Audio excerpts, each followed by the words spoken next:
The World Health Organization has sounded a global alert over 4 cough syrups that an Indian company manufactured. The Indian pharmaceutical company exported these drugs to the West African nation, Gambia. The 4 cough syrups are believed to have caused the death of 66 children in Gambia. The Indian government has asked the WHO to share the evidence of the link between the syrups and the deaths. The Indian officials have pinned the responsibility on the importing country, absolving itself of any blame. Who is to be blamed for the death of the 66 children? Let's unbreak this news. Pictures of 2.5-year-old Mohammed before his parents took him to the hospital. He had chills, sweats, and a temperature that wouldn't drop. The doctors administered a paracetamol syrup and discharged the young boy, but the fever wouldn't go away. It got worse, so again they gave him the syrup. 6 days later, young Mohammed died from kidney failure. This news report was published by a news channel last month. We don't know what exactly happened in the case of the 2.5-year-old boy, Mohammed. The last we knew was that the government in Gambia was investigating the death of young Mohammed and many other children. They had died of acute kidney failure after taking a syrup. Now, the World Health Organization has sounded a global alert and has said that the death of 66 children in Gambia could be linked to the medicines manufactured by an Indian company. In a statement, the WHO said the 4 products are promethazine oral solution, cofexmalin baby cough syrup, Macof baby cough syrup, and Magrip N cold syrup. The stated manufacturer of these products is Maiden Pharmaceuticals Limited, Haryana, India. To date, the stated manufacturer has not provided guarantees to WHO on the safety and quality of these products. Laboratory analysis of samples of each of the 4 products confirms that they contain unacceptable amounts of diethylene glycol and ethylene glycol as contaminants. To date, these 4 products have been identified in the Gambia but may have been distributed through informal markets to other countries or regions.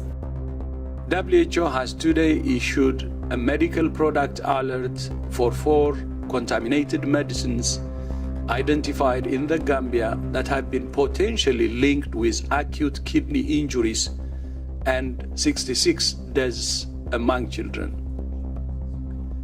The loss of these young lives is beyond heartbreaking for their families. The 4 medicines are cough and cold syrups produced by Maiden Pharmaceuticals Limited in India. WHO is conducting further investigation with the company and regulatory authorities in India. The Republic of the Gambia is one of the poorest countries in the world. The deaths of the children have completely devastated their families. Who is really responsible for these deaths? Who should take the onus? In a press statement issued by the Indian government, it almost seems like the government is on a defensive mode. Absolving itself from any responsibility, the Indian authorities have said that the importer, which in this case is Gambia, must have tested the drugs and satisfied itself. In a statement, the Indian authorities have said, it is a usual practice that the importing country tests these imported products on quality parameters and satisfies itself as to the quality of the products before the importing country decides to release such products for usage in the country. It has also been informed by the WHO that the certificate of analysis will be made available to the WHO in the near future, and WHO will share it with the Indian regulator, which is yet to be done. The exact one-to-one causal relation of death has not been provided by the WHO to CDSCO. The CDSCO is a Central Drug Standard Control Organization, India's national regulatory body for pharmaceuticals, cosmetics, and all medical devices. In its own words, the CDSCO states, under the Drugs and Cosmetics Act, CDSCO is responsible for the approval of drugs, the conduct of clinical trials, laying down the standards for drugs, control over the quality of imported drugs in the country, and coordination of the activities of state drug control organizations by providing expert advice with a view of bringing about the uniformity in the enforcement of the Drugs and Cosmetics Act. So can the CDSCO say that it is the importing country's responsibility alone? What about the responsibility of the exporting country? In this case, it is India. The CDSCO in its press release has not mentioned that it is not the Indian government or the drug regulator's responsibility to do quality checks on exports of drugs to foreign nations. Moreover, let's take a look at this. This is the certificate that was issued by the CDSCO for certain drugs that were going to be imported into the European Union from India. The drugs were manufactured at a plant in Medchal in Telangana.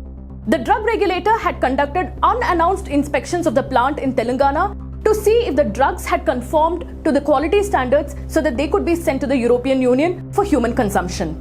The document reads, "The manufacturer is subject to regular, strict and transparent controls and to the effective enforcement of good manufacturing practice, including repeated and unannounced inspections so as to ensure a protection of public health equivalent to that in the EU. The written confirmation will be withdrawn in the events of non-compliance of standards. In the event of any drug found not of standard quality, the same shall be reported to this office within 7 days of receipt of the report." In the case of the above company, the CDSCO did quality checks to ensure that it complied with the European Union standards. In the case of the Indian company Maiden Pharmaceuticals, which had exported the drugs to Gambia, the question is whether these inspections were conducted. Was a no objection certificate given? If yes, why are these documents not in the public domain? This is not the first time this company has been in the news for producing substandard drugs. In the past too, the company was in the thick of controversy over their substandard quality of production of drugs.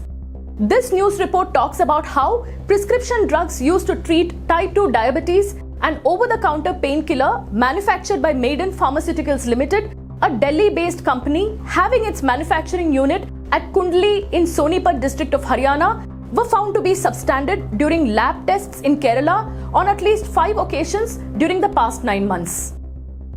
If the company is repeatedly not conforming to standards, why is it allowed to operate in India? Why is it allowed to sell its drugs to Indians and foreign consumers? Doesn't the onus also fall on the Indian drug regulator to take steps against such a company?